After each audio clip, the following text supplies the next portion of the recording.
Within this video, I share ideas connecting tutoring with the topic of generative learning and to consider how tutoring can be made most effective. Within this model of generative learning, the learner is responsible for selecting, organizing, and integrating information that's being shared within a lesson. This process takes place in different stages. We can consider a lot of information in the world around us that first enters our sensory memory.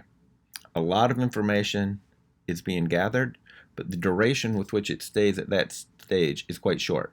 Only a subset of the information is selected and finds its way to one's working memory. It's in the working memory where the information gets organized. The capacity for the working memory is limited, and that's why it could be overloaded. Information does not stay in the working memory for very long. The goal is to take the information, select it, organize it, and then integrate it with one's prior knowledge so it reaches your long-term memory. As far as we know, the capacity for one's long-term memory is infinite. We don't run out of space in our brain for integrating information. And once it's there, that's what would act as our permanent storehouse for the knowledge. When we're looking at these different stages here, one's metacognition is an awareness and monitoring of this particular process. Choosing to initiate and maintain it, that's what is referred to as motivation. When thinking about this in relation to tutoring, motivation is usually high for the students that are seeking out and working with a tutor. So usually motivation isn't an issue, and that's one advantage folks have when they're tutoring.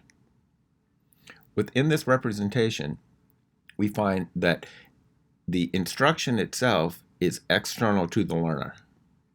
But all of the other processes, sensory, working, and long-term memory, those are all internal to the structure.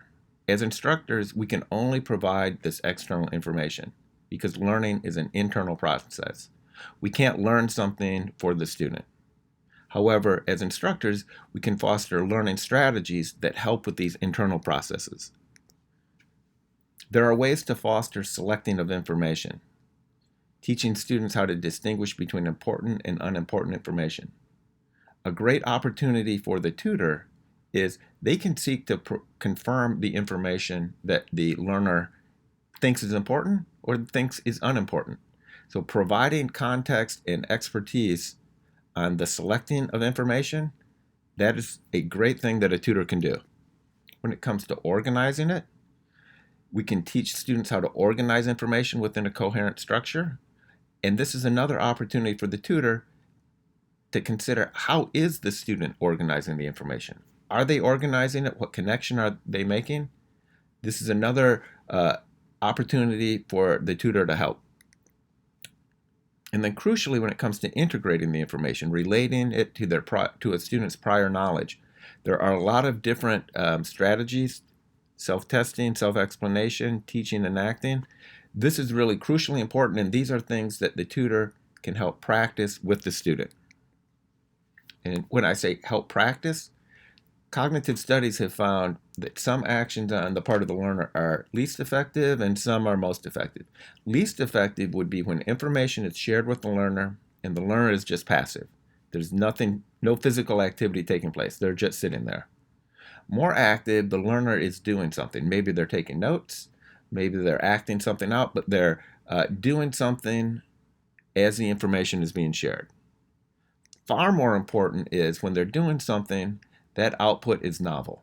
They're not simply repeating the information, let's say taking the notes verbatim, but they're trying to construct their own understanding. Huge difference between constructive actions and passive and active ones. Even better would be to make it interactive. That is constructive, but there's an opportunity for feedback. Maybe it's feedback with a peer, an expert, software program. Obviously, in a tutoring setting, you can provide the interactive feedback. You can be in the most effective domain. Now, specific strategies to support student learning related to that model of generative learning will include the role of feedback, concurrent self-explanation, and learning from a worked example. When it comes to feedback, Research has shown that feedback can have a very large impact on student learning. It can be very effective. However, it has a really large standard deviation. It can be really variable. Sometimes feedback will be very important for the learner. Other situations, not useful. So feedback is extremely important, but it can also be very variable. The interest of the learner in using the feedback is essential. Is the learner ready to receive the feedback is a much better question than what is the feedback that is being provided. It begins with the learner's willingness and eagerness to use the feedback. When we think about a tutoring setting, this is usually a very positive setting because the learner is looking to use and benefit from the feedback. Effective feedback communicates to the learner at least one of three different objectives. So the feedback can be used to let the learner know what is the goal, what is the objective, what are they trying to achieve. Feedback could let the learner know where they stand with respect to the objective. What can they currently do and what do they need to do? And then crucially, feedback can provide a path to move from where they are, where the learner currently is, to the objective. When we think about that last one, providing a path, this is crucially important and something that a tutor can do that is really difficult to do in other aspects of the course. Because a tutor can personalize the instruction, determine where the learner is and what would be the next step to move forward, and then the next step to move forward from that. This is really difficult when teaching a class of 300. But one-on-one, this is absolutely something a tutor can do. Specific strategies then, feedback is crucial. And feedback is something the tutor can do in a way that's really unique within our course as a whole. Concurrent self-explanation, consider that study. So this was a study where they had students solve different problems and then solve a future problem that was similar to the one that they had worked on. Sometimes the students would solve the problem with no self-explanation. They would just work on the problem. Another group would work on the problem and then after they were done, explain their thinking. That's what retrospective self-explanation is. And then another group, as they were working on the problem, they were describing their thinking. That's the concurrent self-explanation. When it was a very specific, concrete problem they're working on, one where there was a clear plan how to go about it, we see that the concurrent self-explanation was the best approach. When it's an abstract problem, where what they are now seeking to do in a new setting was, it was not an obvious one-to-one match, okay? It was, sometimes you might call it a more conceptual problem. Huge difference. Look at this. 90%, 25%. What a massive difference. This is really something that is powerful. This idea of concurrent self-explanation, if we think within our setup here, it's right here within the most effective practices. Concurrent self-explanation, this is something that you can absolutely do within your own interaction with the students. Okay? This is one where it really allows the students to gauge their own understanding, articulate what's going on, and be right in this constructive and interactive zone. So if we're thinking about feedback and concurrent self-explanation, you know, there's times where that's just not enough. The learner will say, well, I just don't know where to start. Perhaps I should give you a concurrent self-explanation, but I don't even know how to get started on this. I've never seen a problem like this. Or when I work on problems like this, I always get them wrong. I really can't explain how to do this.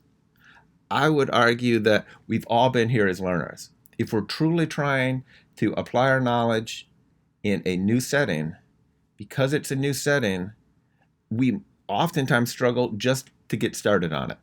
So when we're all in that situation, there's a lot of examples of being in that situation, or at least a lot of pictures of young children in that situation. If the feedback that we get is a struggle to get started, a good next step would be, let's help the student learn from a worked example. Worked examples are found throughout instruction in chemistry classes, physics classes, math classes. where either information is provided in the book to show how a problem is solved, in class, the instructor solves the problem, or in a tutoring session, the tutor solves the problem. Worked examples appear again and again. We want to think about this in terms of the most effective practices. How do we make this interactive? So first of all, perhaps the tutor could provide their own concurrent self-explanation. Given a problem, okay, this is what I'm thinking. As an expert, this is how I recognize the problem. So I'm going to start the problem this way. So as one works through the problem, they're explaining their thought process.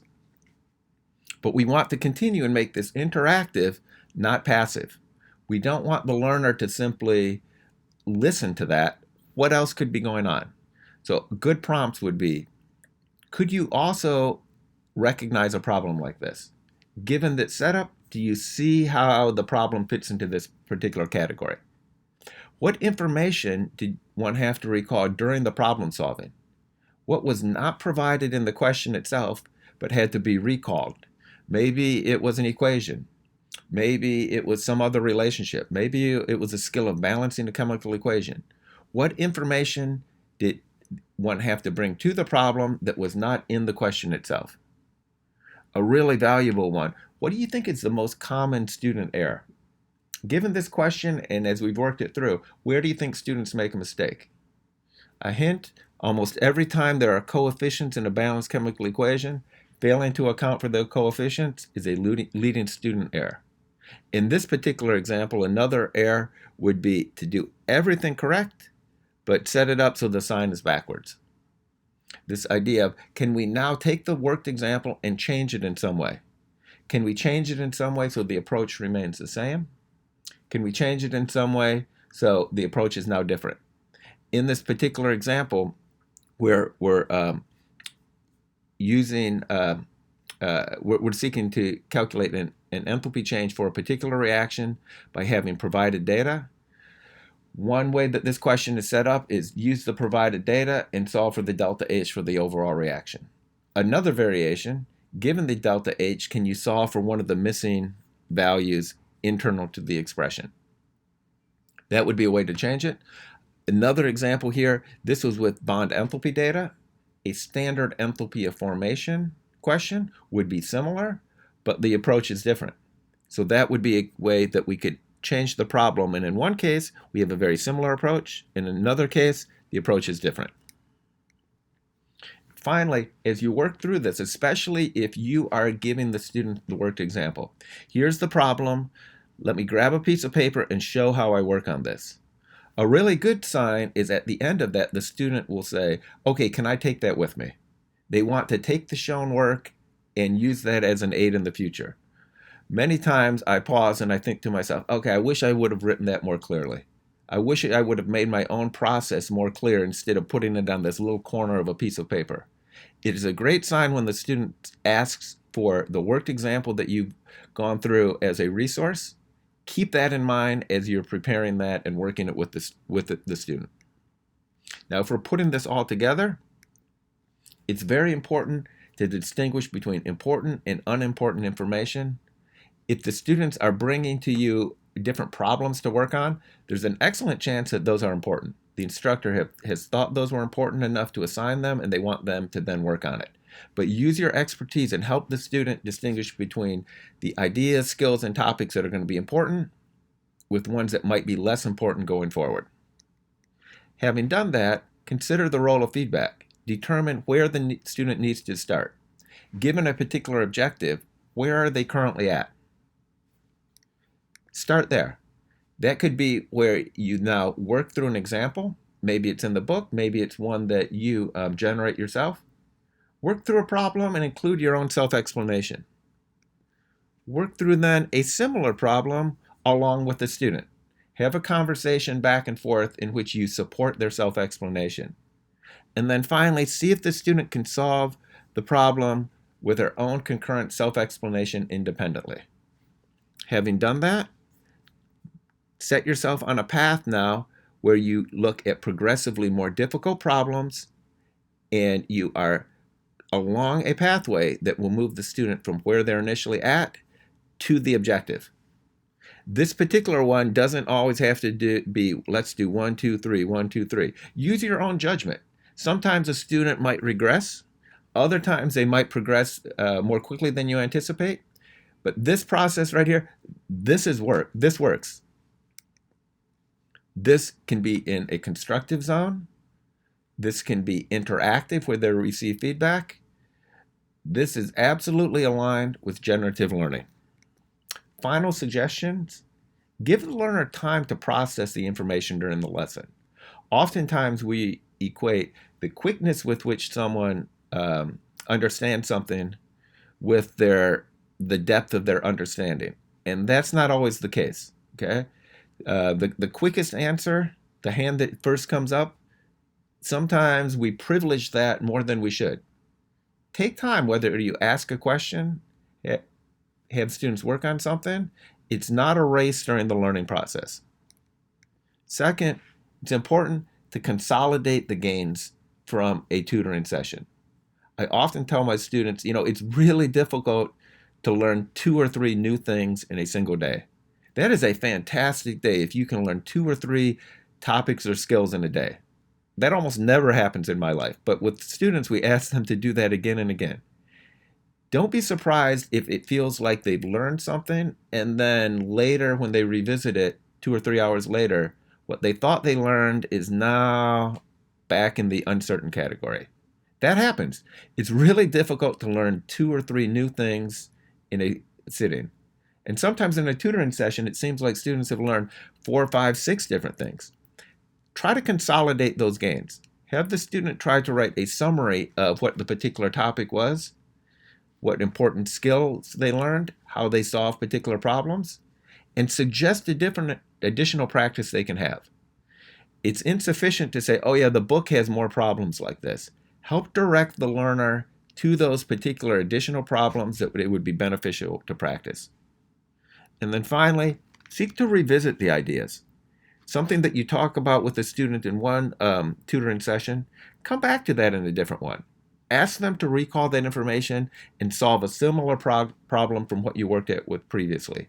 Don't make a tutoring session where it's only about one set of ideas each time without revisiting earlier ones. Because in our model of generative learning, by recalling the information, that strengthens the neural connections and it will assist with the problem solving itself. Final thought within here, when I mentioned consolidating gains in new ideas, I bet within this video there are quite a few new ideas for you. So take a second here, seek to consolidate those gains. What are the main takeaways from this particular video, and how will you help improve student learning by implementing them?